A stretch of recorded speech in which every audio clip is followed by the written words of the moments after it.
सानोमा के साथी हो बुवा आमाले अब कति हामीलाई कति सम्झानुहुन्थ्यो होइन पर बाबु राम्रो मान्छे बन्नुपर्छ पढेर ठुलो मान्छे बन म जस्तो हामी जस्तो नबन भन्दाखेरि तपाईँहरू राम्रै त हुनुहुन्छ नि तपाईँहरूले गरेरै खानुपर्छ हामीले पनि गरेर खाइएला भन्नेतिर पुग्यो नि त बुरुटो किताबको झोला बोक्न भारी मानेर हामीले पर्सुरा र दाउराको भारी बोक्न सजिलो बल्ल अहिले आएर थाहा भयो कि पढाइ के रहेछ पढाइ गर्दाखेरि के हुँदो रहेछ होइन पढाइ नगर्दाखेरि के हुँदो रहेछ भन्ने आजकल ठुला ठुला मान्छेहरू अफिसमा बसेर ल्यापटप चलाएर बसेका छन् चाय मागेका छन् कफी मागेका छन् होइन अब गट्टिलो भयो भन्नुहुन्छ अब गट्टिलोले नगट्टिलो भयो दोबारा लिएर आइज भन्दाखेरि यति दिल दुखी हुन्छ नि साथी हेर्नुहोस् अब के गर्नु जस्तो भएन आफूले भोग्नै पर्दो रहेछ है यस्तै नै हो साथी हो जिन्दगी होइन साथी हो सबैले कतिले के भोग्नु भएको छ तर म त होइन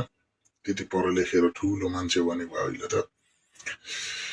के गर्ने होइन सबै कुराहरूले हुन्छ अब सबै मान्छेहरू अब आफ्नो टाइममा झट्केर पनि निक्लेर जान्छन् हामी अब यस्तै नै